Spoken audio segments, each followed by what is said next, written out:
Hello friends, welcome to BPSC Darpan. आज अभी BPSC द्वारा 70वीं बीपीएससी की नोटिफिकेशन अपलोड कर दिया गया। यह ऑफिशियल नोटिफिकेशन है जो आ चुकी है, जो आपके स्क्रीन पर अभी दिख रही हैं। यहाँ पर इस नोटिफिकेशन से रिलेटेड और इस एग्ज़ाम से रिलेटेड सारे एक एक पॉइंट्स पर हम बात करेंगे आज, जिसमें मुख्य रूप से जो हमारी बातें होगी, यह एग्ज़ाम जो 70वीं बीपीएससी का है, क्या 17 सितंबर के डेट पर 17 नवंबर की डेट पर, जो डेट पहले से डिसाइडेड है, उस डेट पर यह एग्ज़ाम होगी या नहीं होगी, इस एग्ज़ाम का फॉर्म कब से कब तक भरा जाएगा, और दूसरी चीज़ इसका एग्ज़ाम फी क्या होगा। पहले मैं बता देता हूँ, 1400 रुपया एग्ज़ाम फी इस बार आप लोगों से लेने वाले हैं। तो एग्ज़ाम फी कितनी होगी, कैसे कैसे किसको देना होगा, किसको नहीं देखना होगा, महिला को कितना देना है, SC ST को कितना देना है, इन सब की बातें करेंगे। साथ ही मुख्य रूप से जो हम यहाँ पर बात करने वाले हैं, इस एग्ज़ाम में निगेटिव होगी या नहीं होगी, होगी तो कितनी होगी, ऑप्शन 4 होगा या 5, और कौन कौन से पोस्ट पर फॉर्म भरने के लिए आप एलिजिबल हैं या कौन कौन से के लिए एलिजिबल नहीं हैं। ऐसा नहीं है, टोटल पोस्ट यहाँ पर 1957 है, तो आप सभी के सभी पोस्ट के लिए फॉर्म भरने के लिए एलिजिबल हैं।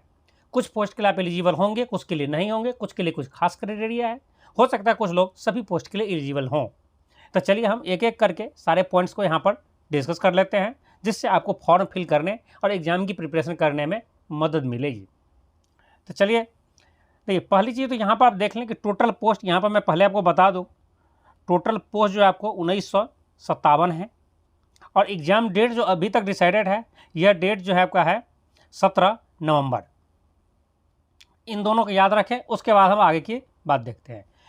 पहले चीज़, यहाँ पर जो ऑफिशियल वैकेंसी आया हुआ है, इसके कोटिबार उन्होंने दे दिया है कि किस पोस्ट पर कितनी सीटें हैं। सभी एक एक करके देखे हैं, एक एक करके देखने की ज़रूरत नहीं है, पहले देख लें। जैसे कि मैं अपने पिछले वीडियो में बताया था आपको, SDM के लिए टोटल 200 वैकेंसी है, DSP के लिए 136 वैकेंसी है, जिसमें 67 महिला के लिए उसमें SDM में है, और 43 इसके लिए है महिला के लिए DSP में। अलग अलग है, जैसा 80 है जनरल का, EWS का 20 है, ये जो आप देख लेंगे, ये इंपॉर्टेंट नहीं है। मेन इंपॉर्टेंट है SDM के लिए यदि आपका एज 22 साल है तभी आप फॉर्म फिल कर सकते हैं। SDM के लिए जो मेन एज, मिनिमम एज है, यह 22 साल है, और यह जो है 1 सितंबर हाँ नहीं 1 अगस्त तक है। 1 अगस्त, नीचे आपको दिखा देंगे डिटेल में, 1 अगस्त, ठीक है, 2024 के अकॉर्डिंग आपका एज इतना होना चाहिए, ठीक है, 22 साल। DSP के लिए 20 वर्ष है, ठीक है। इस तरह जिला समष्टि के लिए 20 वर्ष है। आगे कुछ पोस्ट के लिए उसमें 20 है, कुछ के लिए 21 है, और कुछ के लिए 22 साल है, ठीक है। देखिए यहाँ पर इन तीनों पोस्ट के लिए 21 साल है, 21 साल एज है, ठीक है। तो आप यदि आप अभी पहली बार फॉर्म भरना चाहते हैं, बहुत सारे ऐसे स्टूडेंट्स हैं जो मुझे बार बार कमेंट्स कर रहे हैं, वो पहली बार फॉर्म भरना चाहते हैं, ठीक है, तो वो अपना एज देख लेंगे, उनकी 21 साल, कुछ पोस्ट के लिए, कुछ के लिए 20 साल है, और कुछ के लिए 22 साल है। आप किस में एलिजिबल हैं एज के अकॉर्डिंग। अब बात करते हैं यहाँ पर दूसरी वैकेंसी। तो ये टोटल जो वैकेंसी है बीपीएससी का 70वीं बीपीएससी में जो आया हुआ है, अलग अलग डिपार्टमेंट, जिसमें 24 डिपार्टमेंट का वैकेंसियाँ हैं, ये 1945 है, प्लस 12 वैकेंसियाँ जो है यह आया है CDPO की, जी यहाँ पर आप देख सकते हैं, ये भी लेवल 9 की पोस्ट है, जिसमें 12 वैकेंसियाँ आई हुई है, ठीक है। इसमें देखिए अब यहाँ पर कोई फिक्स नहीं है, पहले महिलाओं के लिए यह पोस्ट होता था बहुत पहले, जब से बीपीएससी या CDPO का एग्ज़ाम लेने लगा है, जिसमें नॉर्मल सीट है या 10 सीट जनरल के लिए, उनमें से 4 जो है सब महिला के लिए है। इसमें 1 EWS के लिए, महिला के लिए कोई नहीं है, पिछड़ा वर्ग के लिए 1 रिजर्व है, ठीक है। उसके बाद टोटल 12 है, 4 महिलाओं के लिए रिजर्व है। अब यहाँ पर एजुकेशनल क्वालिफिकेशन की बात कर ले। एजुकेशनल क्वालिफिकेशन जो 70वीं बीपीएससी प्रतियोगिता परीक्षा के आधार पर जो 24 अलग अलग डिपार्टमेंट के लिए एग्ज़ाम लिया जा रहा है, इसके लिए कुछ नहीं होना चाहिए, इसके लिए नॉर्मल होना चाहिए, स्नातक या उसके समतुल्य, ठीक है। कहीं से आप ग्रेजुएट हो या उसके समतुल्य कोई भी एग्ज़ाम आप पास किए हैं तो होगा, कोई दिक्कत नहीं है। फिर है बाल विकास परियोजना पदाधिकारी के लिए, इसमें लिखा है सामान्य विश्वविद्यालय स्नातक की डिग्री या वैकल्पिक विषय। देखिए यहाँ पर थोड़ा सा इसमें के लिए भी देखिए ज़्यादा चिंता करने की ज़रूरत नहीं है, यहाँ भी आपका ग्रेजुएशन का डिग्री किसी भी सब्जेक्ट से कहीं से होना चाहिए, लेकिन वैकल्पिक विषय जो आपको चूज करना होगा, ये कुछ भी बीपीएससी में बहुत सारे सब्जेक्ट हैं, इनमें से कोई भी आप चूज कर सकते हैं। यहाँ पर ऐसा नहीं है, यहाँ पर आप गृह विज्ञान, मनोविज्ञान, समाजशास्त्र एवं श्रम एवं समाज कल्याण से ही एक टॉपिक, एक सब्जेक्ट आपको चूज करना है, ठीक। और ओनली स्नातक होना चाहिए 17वीं बीपीएससी की तरह, इसमें कोई दिक्कत नहीं है। यहाँ पे एक पॉइंट और हम बात करेंगे आगे चल करके कि जैसे कि आपका डिस्क्रिप्टिव होगा वो ऑब्जेक्टिव टाइप में होगा, और दोनों में होगा या अलग अलग में होगा, सीडीपी और इसमें, मेन ये कन्फ्यूजन है। तो ये आरक्षण की जो बात किया जाए, यहाँ पर देख लेते हैं, वो ज़्यादा उसमें डिटेल देख रहे हैं। आरक्षण की जो सुविधा लेना चाहता है, बीपीएससी ने इस बार साफ साफ उसमें लिखा हुआ है यहाँ पर, ठीक है। जो स्टूडेंट्स आरक्षण की सुविधा लेना चाहते हैं जिस भी टाइप से, ईडब्ल्यूएस से, चाहे एससी से, एसटी से, ओबीसी से, उसके पास वो सर्टिफिकेट होना चाहिए आपके पास, पहली चीज़।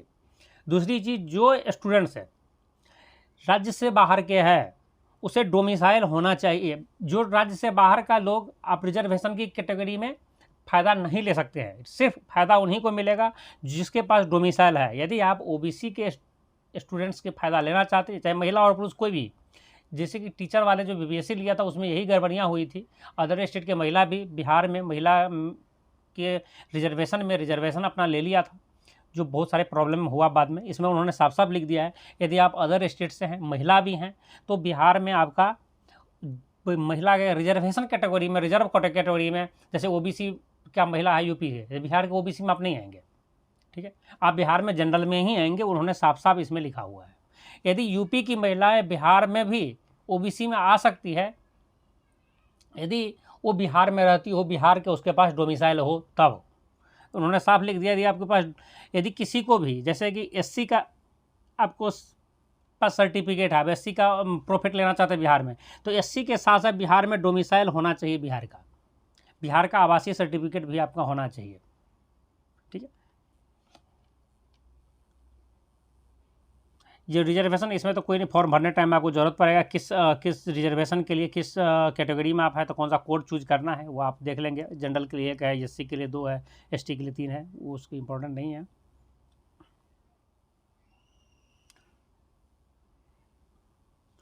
अब उम्र सीमा के जो पहले हम बात कर रहे थे, यहाँ उम्र सीमा दिया हुआ है। ये जो है 1/8/2024 के अनुसार आपका न्यूनतम सीमा जो एज कैटेगरी है इसमें आपको चूज किया जाएगा। 1/8/2024 के अकॉर्डिंग 20 वर्ष होना चाहिए, 21 वर्ष होना चाहिए, 22 वर्ष, जैसे मैं पहले बता चुका हूँ। जिस भी पोस्ट के लिए जो एज डिसाइडेड है इतना होनी चाहिए मिनिमम। मैक्सिमम 37 साल होना चाहिए आरक्षित पुरुष का। जो आरक्षित महिलाएं हैं उसे पिछड़ा वर्ग या अत्यंत पिछड़ा वर्ग की जो पुरुष और महिला है उन दोनों को 40 वर्ग, मतलब जनरल के महिला और ईबीसी और बीसी कि जो पुरुष और महिला दोनों हैं उनके लिए 40 वर्ष होना चाहिए। अनुसूचित जाति, अनुसूचित जनजाति के मेल एवं फीमेल, महिला और पुरुष दोनों के लिए 42 साल है। इसी तरह से उन्होंने दिया है, आगे की ज़्यादा ज़रूरत है नहीं यहाँ पर। हाँ, एक चीज़ और बताते, बहुत सारे लोगों की बड़ा कन्फ्यूजन है, उसके आधार कार्ड पर डेट ऑफ बर्थ कुछ और है और मैट्रिक सर्टिफिकेट में या एजुकेशनल सर्टिफिकेट में डेट ऑफ बर्थ कुछ और है। तो यहाँ पर उन्होंने साफ कर, जो आपकी जो जन्म तिथि, जन्म प्रमाण पत्र के रूप में, एज के रूप में जिसे हम मान्य करेगा बोर्ड, वो है मैट्रिक के सर्टिफिकेट, मैट्रिक या मार्कशीट या मैट्रिक के सर्टिफिकेट में जो भी आपकी डेट ऑफ बर्थ अंकित है उसके अनुसार आपकी एज की कैलकुलेशन किया जाएगा, न कि आपके आधार कार्ड, वोटर कार्ड या किसी अदर डॉक्यूमेंट का। उन्होंने यहाँ पर साफ साफ बिहार सरकार द्वारा लिखा गया है, बोर्ड के द्वारा उन्होंने लिख दिया है।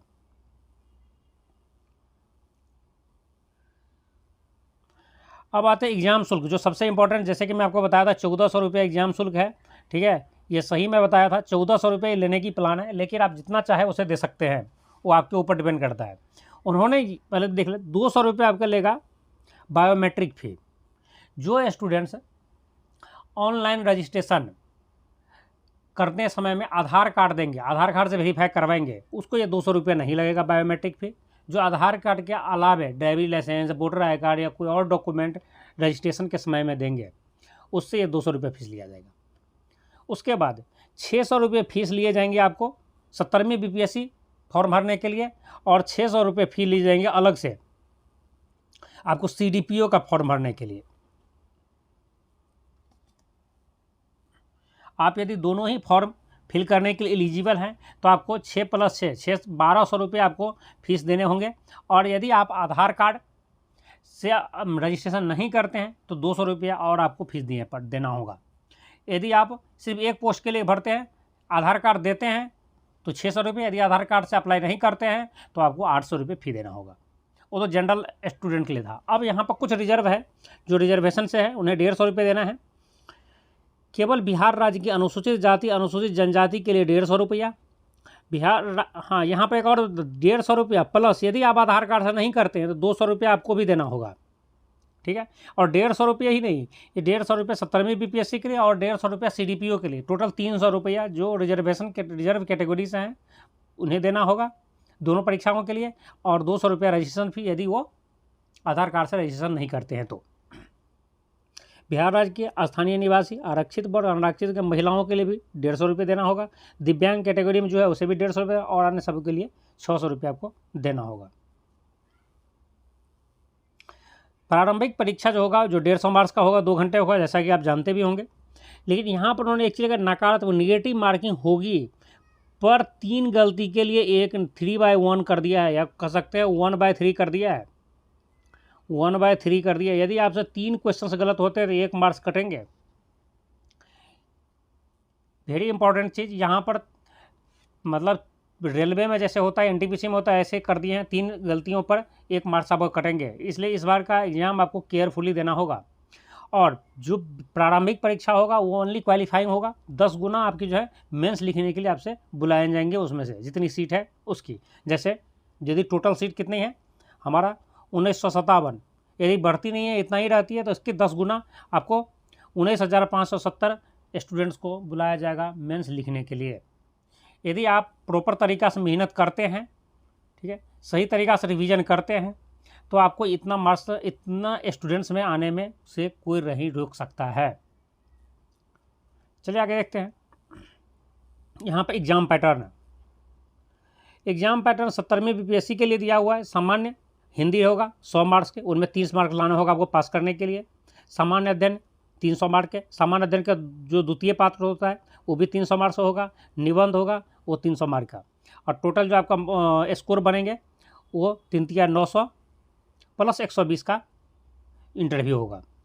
लेकिन यहीं पर जो है वैकल्पिक विषय, जो कि पहले जो वैकल्पिक विषय आप चूज करते थे डिस्क्रिप्टिव में, मेंस में, वो यहाँ पर ऑब्जेक्टिव के लिए चूज करना होगा। एक वैकल्पिक विषय चूज करना होगा, नीचे दिया होगा लिस्ट उनमें से, लेकिन वो एमसीक्यू टाइप का होगा, 100 मार्क्स का होगा, और उसे आपको क्वालिफाई करना है ओनली। लेकिन क्वालिफाई का मार्क कितना होगा यह बोर्ड डिसाइड करेगा। जैसे कि यहाँ 30% मार्क्स ला कर हिंदी में आप क्वालिफाई कर देते हैं, इसमें ऐसा नहीं होगा।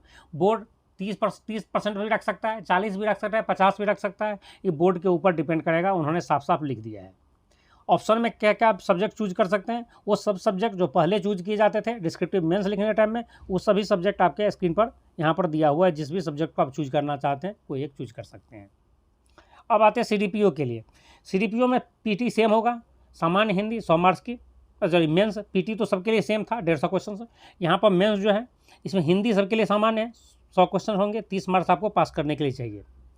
यहाँ सामान्य अध्ययन का जो पेपर 1 300 मार्क्स, पेपर 2 300 मार्क्स, ये दोनों होंगे। आपको एक सब्जेक्ट आपको चूज करना होगा इन चारों में से ही, गृह विज्ञान, मनोविज्ञान, समाजशास्त्र और श्रम एवं कल्याण, समाज कल्याण में से कोई एक सब्जेक्ट आपको चूज करना होगा। लेकिन ये डिस्क्रिप्टिव होगा, 300 मार्क्स के होंगे, और इसके मार्क्स आपको इस स्कोर में जुड़ेंगे। मतलब 3 प्लस 300 या 600 और 300 यहाँ से आपको टोटल 900 मार्क्स ये हो जाएंगे, और 120 का इंटरव्यू इसमें भी होगा। फिर इंटरव्यू यहाँ पर कुछ नहीं है, इंटरव्यू में दिया हुआ है, इंटरव्यू आपका 120 मार्क्स के होंगे।